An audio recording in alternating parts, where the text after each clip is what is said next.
մի քիչ այս խղճի հարց է։ Դու եթե թոշակառուին թոշակը չես բարձրացրել 8 տարի։ Ես սենց ասեմ, ինդեքսացիա չի արվել։ Նույնիսկ այն ինչքան բարձրացրել են, ինդեքսացիան չի փակում։ Ես համարում եմ, որ ուղղակի օրենքով պետք է պարտադրել կառավարությանը, որ ամեն տարի ինդեքսացիա իրականացվի թոշակների։ Ինդեքսացիա նշանակում է ինֆլյացիա դրա չափով պետք է բանանել։ Հասկանում եք, ինդեքսացիան կարևորագույն հարց է։ Նույնիսկ դա չի արել։ Եվ այդ ֆոնի վրա 7, 8, 9 միլիոն դրամանոց պարտիավճարներ տալ բանի չինովնիկներին, ինչ ասեմ, ես նույնիսկ դժվարանում եմ սրանք գնահատական տալ, որովհետև նորմատիվ լեքսիկայով դժվար է սա ասել։ Ես նաև մենք հետևում ենք արձագանքն ենք տեսնում, թե ինչպիսի արձագանք սա ստացավ մարդկանց մոտ։ Եվ հիմնավորումը հետևյալն է, չէ, որ եթե մենք հիմնավորումը հետևյալն է, որ մարդիկ չգնան մասնավոր հատված։ Դուք ով ունեք, որ կարող է գնալ մասնավոր հատվածում դիրքավորվել։ Այդ ինչ մասնագետ ունեք, որի կարիքը մասնավոր հատվածը ունի։ Զրո։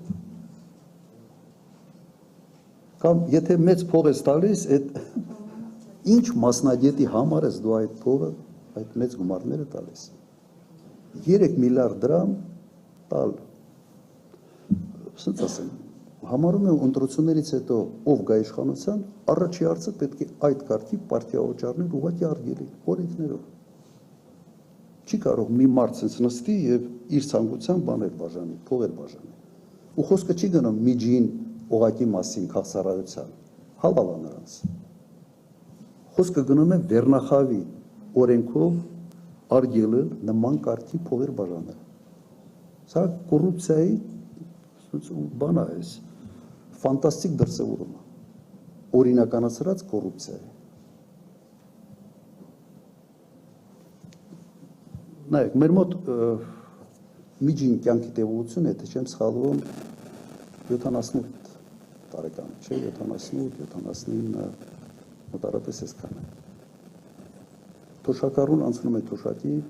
65 տարեկանից։ Միջին թոշակառուն թոշակ է ստանում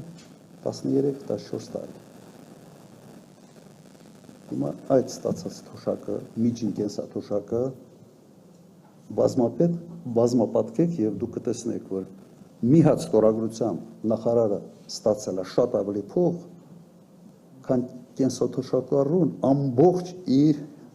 թոշակ ստանալու ժամանակահատվածում։ Դա դուք խիղճ չունեք։ Թե խիղճը ձեր այն բանի հետ